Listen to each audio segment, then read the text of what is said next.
학창시절에 세계사 공부를 하면서 십자군 전쟁이라든지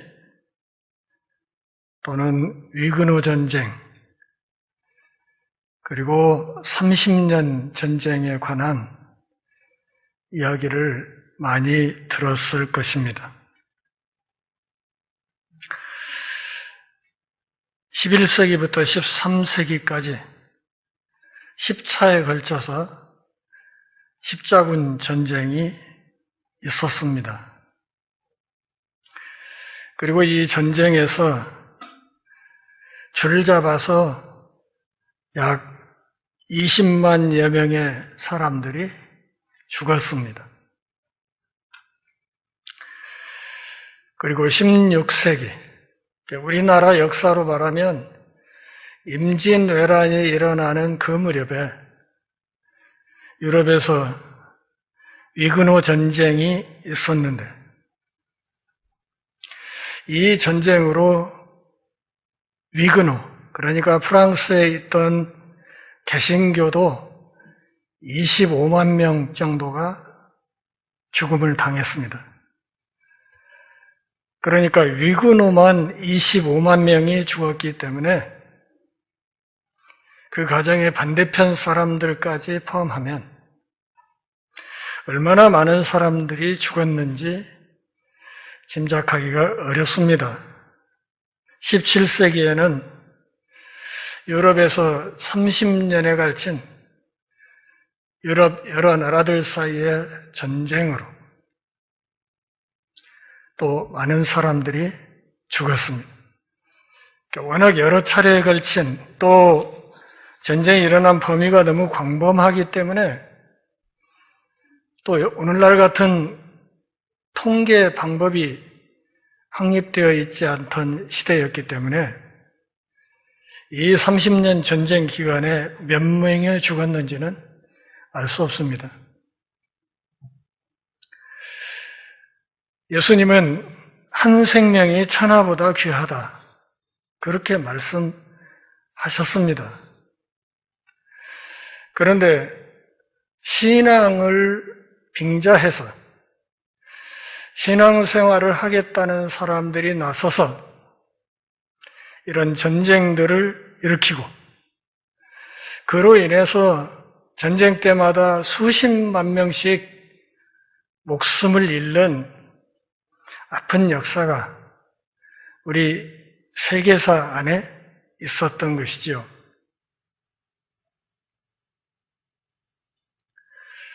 이것이 무엇이 문제였으며 이런 일들이 과연 잘한 일인지 잘못한 것인지를 판정할 수 있는 말씀이 오늘 우리에게 주어진 마태복음 5장 9절 말씀입니다.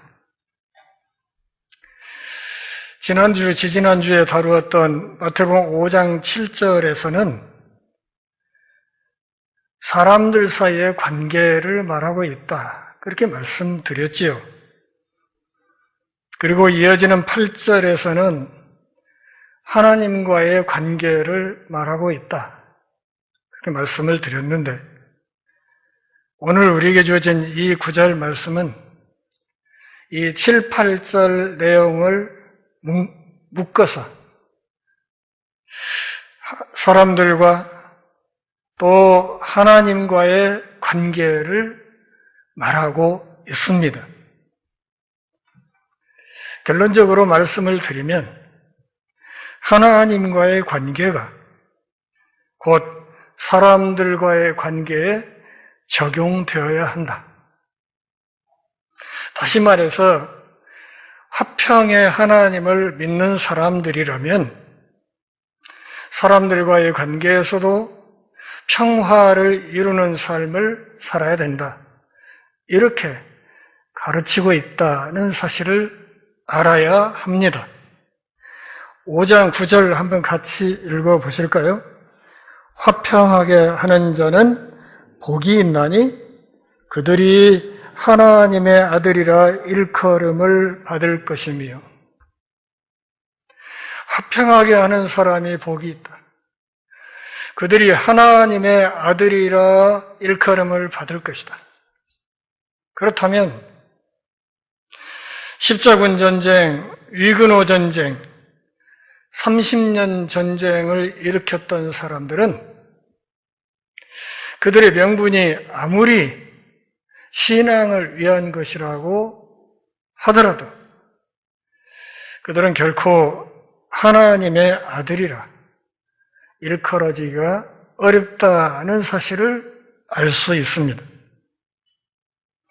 이 7번째 복이 있다 하심은 5째 것과 마찬가지로 구약의 특정한 말씀을 들어서 가르치지 않으셨습니다. 따라서 자세한 의미를 찾기가 쉽지 않습니다. 오늘 이 말씀과 비슷하다고 생각되는 구절들, 즉 예수님의 가르침을 바탕으로 기록된 로마서 15장 33절 그리고 16장 20절, 에베소서 2장 15절, 또 히브리서 12장 14절, 야고보서 3장 18절 말씀은 예수님의 이 말씀과는 결이 조금 다릅니다. 이 구절들은 예수님의 삶과 가르침에 관계되는 말씀이기 때문입니다. 이 말씀은 분명히 천성적으로 평화를 좋아하는 사람을 의미하지 않습니다. 타고난 성품이 그냥 남들과 다투지 않고 그냥 잘 지내려고 하는 그런 기질을 가진 사람을 말하지 않는다, 그 말. 그 사람들이 다 하나님의 자녀라고 하기로 하면 뭐 굳이 우리가 전도할 게 뭐가 있겠습니까? 예수 믿지 않는 사람 중에도 그런 사람들은 굉장히 많습니다. 본문의 정확한 번역은 평화를 도모하는 사람입니다. 평화를 도모하는 사람. 야고보서 3장 18절에서 화평하게 하는 자에 대해서 가르칩니다. 야고보의 이 가르침은 예수님의 이 가르침을 반영한 것이라고 생각됩니다. 그러므로 여기에서는 5절, 7절과 같이 선천적으로 타고난 기질과 마음씨를 말하는 것이 아니라 행동하는 것을 말합니다. 다시 말하면 평화를 이루기 위해서 행동하는 사람. 그런데 7번째 복이 있다 하심은 3번째 것, 곧 온유한 사람과 어떤 점에서 차이가 나는가? 5번째 복이 있다 하심 곧 자비로운 자, 긍휼을 베푸는 사람이 이미 사랑의 행위를 포함하고 있다면 왜 지금에 와서 또 한 번 이러한 행동에 관한 것이 언급되고 있을까? 이것이 이 본문을 읽으면서 드는 생각입니다. 어쩌면 예수님이 당시의 상황을 보시고 그것에 맞추어 말씀하신 것이 아닌가 생각됩니다. 예수님이 탄생한 즈음부터 이스라엘에는 특히 예수님의 고향인 갈릴리에는 로마에 대항한 계속된 반란이 있었습니다. 그동안에 한번 게릴라전을 치르면서 큰 타격을 받은 적이 있습니다. 이 싸움은 어떤 무리의 신앙적 확신으로 말미암아 더욱 가중되었습니다. 그들은 하나님의 나라가 자기들의 전쟁을 통해서 온다고 믿었습니다. 그들의 믿음은 그들이 이스라엘과 자기들의 하나님을 위해 거룩한 전쟁에 모든 것을 바쳐서 힘을 쓸 때, 그때 비로소 하나님이 내려오셔서 이스라엘 왕국을 설립하신다는 것이었습니다. 우리가 열심히 그분의 나라를 위해서 전쟁하면 그걸 보시고 하나님이 오셔서 그분의 나라를 세운다.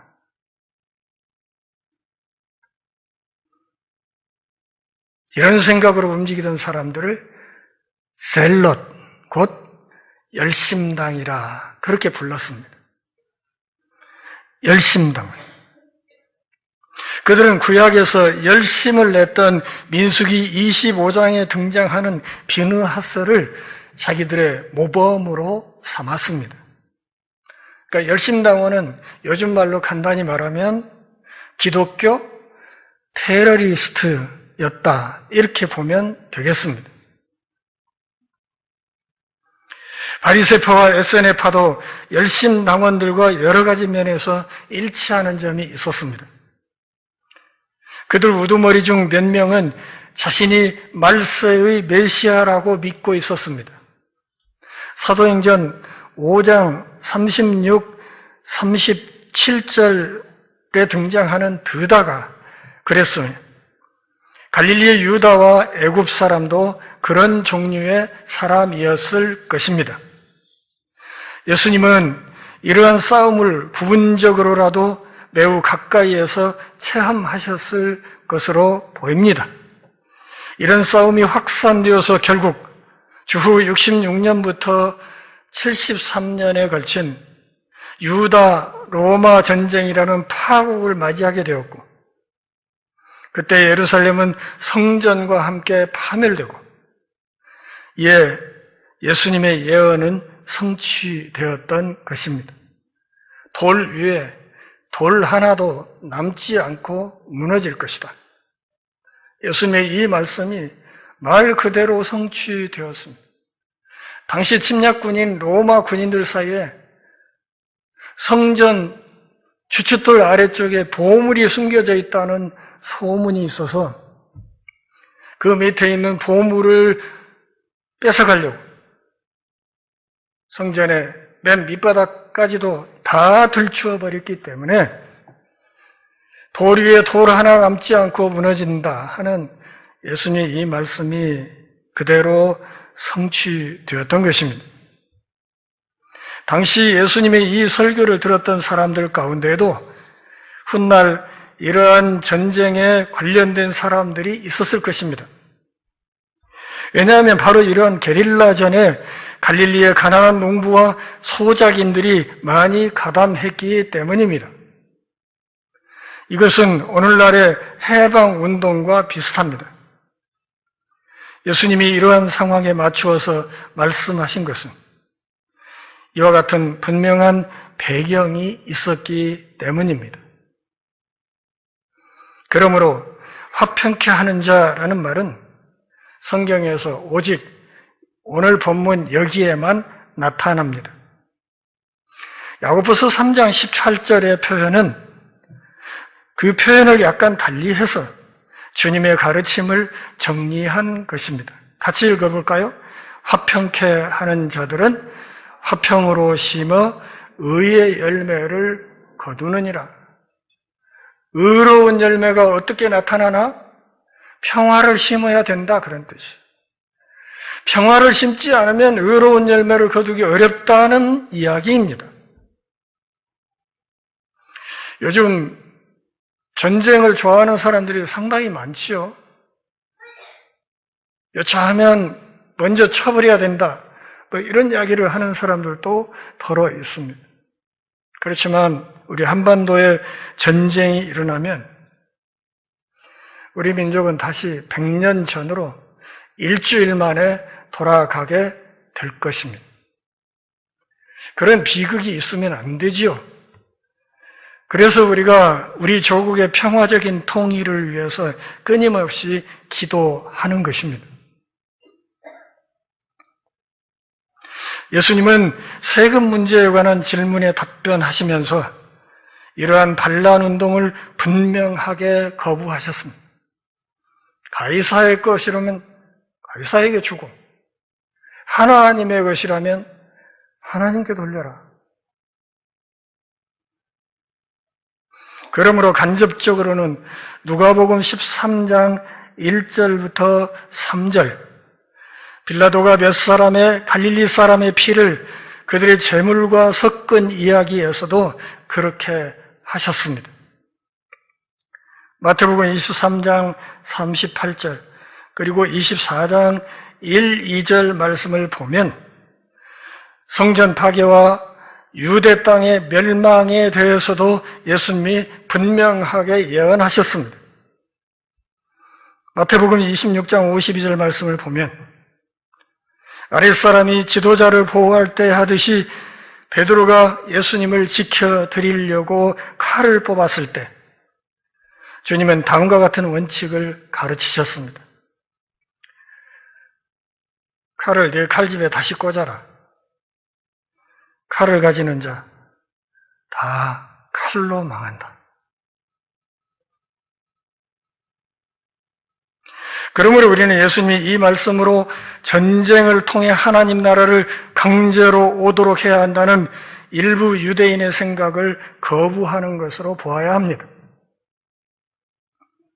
이렇게 싸우는 사람은 사도행전 1장 6절부터 7절까지에 있듯이 스스로 자신의 나라를 오게 하시는 하나님을 믿지 않는 자이며 화평케 하는 자는 온유한 자와 비슷하게 이러한 하나님을 신뢰하는 사람입니다. 그러니까 하나님 나라가 세워지고 하나님 나라가 오는 것을 누구에게? 하나님께 맡기고 주권자인 그분이 하시게 놓아두고 예수 믿는 우리가 해야 될 일을 해야 된다. 그런 말입니다.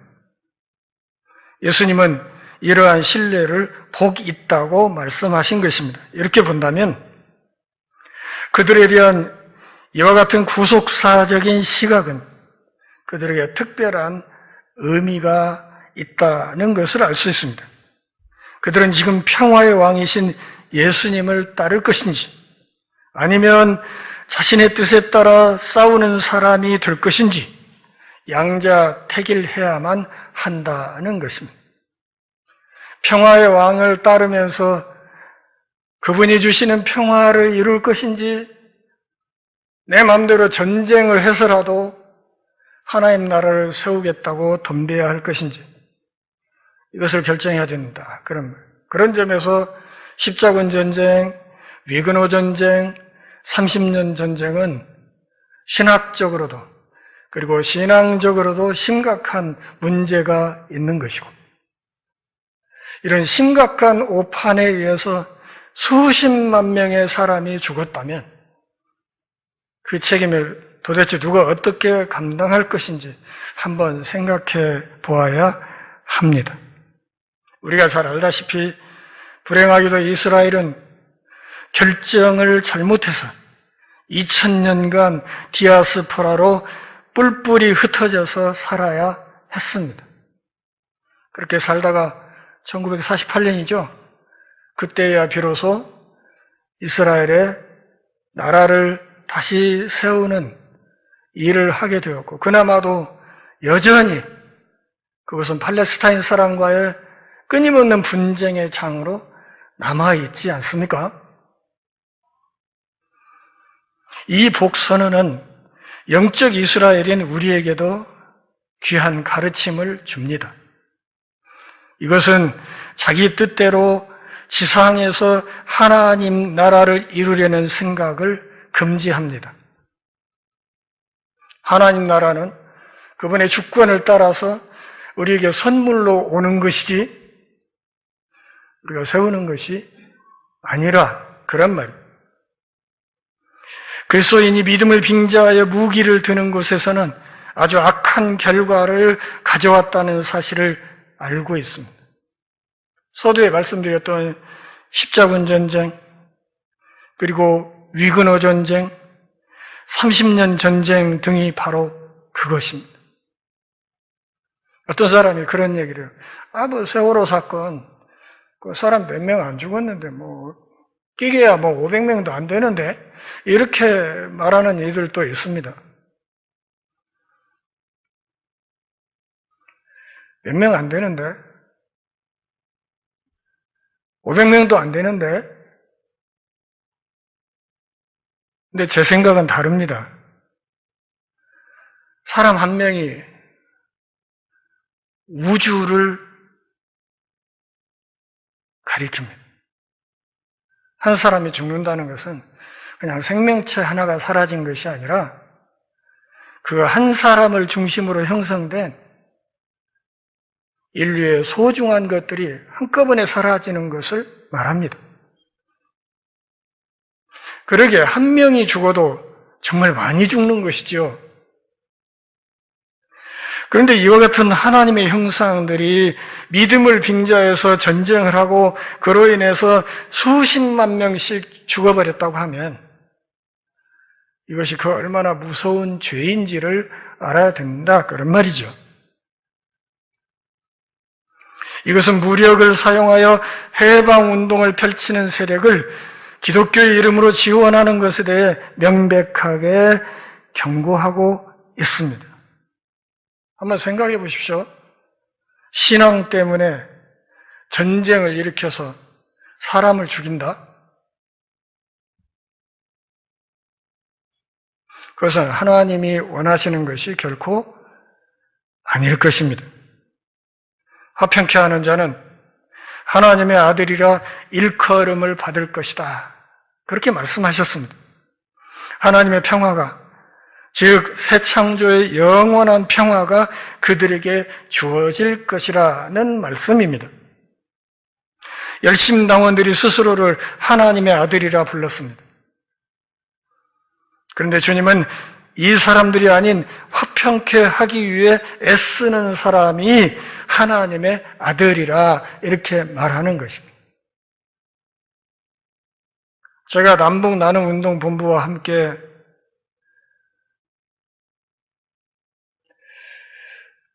북한 동포들을 돕기 위해서 구호물자를 들고 평양으로, 개성으로, 황해도로 왔다 갔다 할 때 그 모든 일들이 사실은 평화를 이루기 위한 몸짓이었습니다.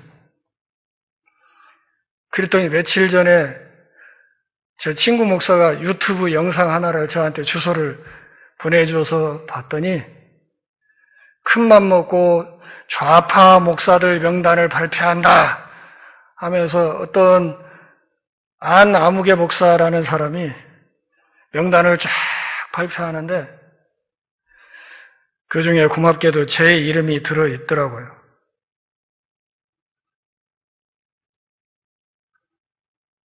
좌파 목사의 기준이 뭐냐? 문재인 정부를 지지하는 것이라는 거예요. 저 문재인 정부를 지지한다고 단 한 번도 공식적으로 말한 적이 없습니다.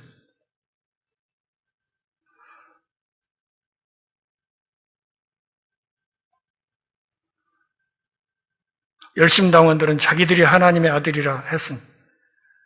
기독교 테러리스트들이 자기들이 하나님의 아들이라고 했습니다. 그런데 주님은 그 사람들이 아니라 화평케 하기 위해 애쓰는 사람이 하나님의 아들이라고 분명히 못을 박으셨습니다. 거룩한 전쟁에 자신을 대비하며 또한 열심당주의와도 관련이 있는 쿰란 공동체의 문서에 빛의 자녀들 혹은 가장 높은 자의 자녀들, 그의 여러 가지 이와 비슷한 명칭들이 자주 눈에 띄는 것은 매우 흥미롭습니다. 예수님은 이것이 잘못되었음을 지적하십니다. 예수님이 에스네 공동체 사람들과 논쟁한 기록이 없기 때문에 그 이유에 대해 여러 가지 논의가 있었습니다. 만약 지금까지 제가 설명한 내용이 옳다면 우리는 이 7째 복이 있다 하심을 통해서 예수님은 열심당과 에스네 공동체에서 지향하는 것을 간접적으로 거부하셨다, 이렇게 결론 내릴 수 있습니다. 말씀을 정리하죠. 갈등에 대한 자연스러운 태도는 곁에서 그냥 구경만 하는 것입니다. 우리 속담에 굿이나 보고 떡이나 먹는다, 그런 말이 있죠. 사람들 사이에 복잡한 문제에는 끼어들지 말고 그냥 가만히 쳐다보다가 상황이 좀 유리해지면 그때 덤벼서 뭔가 이득을 챙기는 그런 짓을 하려는 것을 그렇게 속담으로 말한 것이지요. 가만히 서서 그냥 구경만 하는 것, 이것이 보통 사람들의 일반적인 태도입니다. 그러나 오늘 본문 말씀에 비추어서 갈등에 대한 영적인 접근법은 비록 욕을 먹고 비난을 당할지라도 하나님의 정의를 기반으로 한 평화를 창출하기 위해 적극적인 행동을 취하는 것입니다. 그것이 평화를 이루는 사람들입니다. 시편 34편 14절에서 이렇게 말하죠. 악을 버리고 선을 행하며 화평을 찾아 따를지어다. 버리고 행하며 찾아서 따라라. 뭘 따라요? 평화의 길을 찾아서 그걸 추구하라는 것이죠. 경쟁과 분쟁으로 점철된 세상에서 화평케 하는 사람의 중요한 특성은 개인적인 야망을 버리는 것입니다. 그러니까 분쟁을 조정하고 화평케 하려면 사심이 없어야 된다. 그럼 사심 있는 사람들이 덤비면 이에 갈등이 해결되는 것이 아니라 오히려 더 꼬이는 일이 훨씬 많습니다. 평화는 조화롭게 되는 것입니다. 평화를 이루는 자가 된다는 것은 중재자가 되어 개인이든 집단이든 칡넝쿨처럼 얽힌 갈등의 끈을 풀어내는 것을 말합니다. 진리를 분별하고 하나님의 정의에 반하는 죄를 지적하면서 서먹거리는 관계에 있는 사람들을 조정함으로써 참 평화를 만들 수 있습니다. 가짜 평화가 아니라 참 평화를 만들 수 있습니다.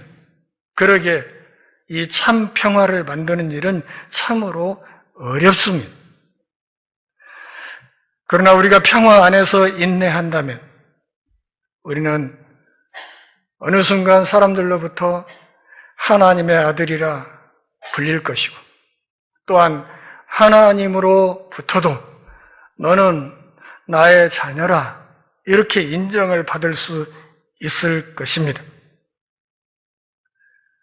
하나님의 아들이 되는 것이 아니라 하나님의 아들이라는 것을 인정받는다 그런 말이에요. 요한복음 1장 12절 말씀을 보면 그것을 알 수 있습니다. 우리가 노력해서 하나님의 아들이 되는 것이 아니라 예수님을 구주로 영접함으로써 자연스럽게 그런 신분과 특권을 얻게 되는 것입니다. 우리가 하나님의 자녀가 되었기 때문에 우리는 자연스럽게 우리의 아빠, 아버지를 닮아갈 수밖에 없습니다. 평화의 하나님과 DNA가 같게 된다 그런 말이죠. 아빠 하나님은 하나님의 아들을 우리의 중보자로 보내셔서 우리의 모든 죄로 발생한 틈새에 다리를 놓으시고 우리를 그분과 평화로운 관계가 되게 하셨습니다. 그러니 아빠 하나님을 닮으면 그 사람이 곧 하나님의 자녀인 것입니다. 에베소서 2장 14절부터 18절까지 해서 사도 바울이 그 사실을 명확하게 밝혔습니다. 예수님은 평화의 왕, 평화의 주인이십니다. 그러게 우리 주변 사람들로 하여금 예수 믿어서 하나님과 화평하게 되도록 돕는 것, 다시 말해서 전도가 무엇보다도 소중한 평화사역이라는 사실을 기억할 수 있기를 바랍니다. 화평케 하는 사람은 예수 이름을, 그분의 복음을 전파함으로써 평화를 중보자의 역할을 감당하는 것입니다. 그리고 그런 사람들이 사람과도 참 평화를 이룰 수 있습니다. 사랑하는 동역자 여러분, 모든 상황과 처지에서 화평을 위하여 노력함으로써 내가 하나님의 자녀라는 사실을 증명하는 삶을 더 힘있게 살아갈 수 있기를 바랍니다. 비록 좌파로 몰리고 욕을 먹을지라도 이것이 하나님의 평화를 이 땅에 세우는 일이라고 확신을 갖는다면 그 일을 위한 거룩한 노력을 그치지 말아야 할 것입니다. 하나님의 평화를 이 땅에 세우는 일에 한평생 올곧게 헌신함으로 이 땅에서도 사람들로부터 평화의 사람이라 하나님의 자녀라 인정을 받고 장차 새하늘 새 땅에서 하나님 아버지로부터 너는 내 사랑하는 아들이라 인정과 칭찬을 듣는 우리 모두가 될 수 있기를 간절히 바랍니다. 기도하겠습니다. 하나님 아버지, 오늘 또 우리가 함께 모여 경배하며 주의 말씀을 들으며 신앙의 옷깃을 여미는 기회 주셔서 고맙습니다. 우리 삶이 다하는 그 마지막 순간까지 하늘의 평화를 이 땅에서도 이루어지도록 하는 일에 헌신하는 진실한 하늘 백성들이 다 되게 하옵소서. 예수님의 이름으로 기도합니다. 아멘.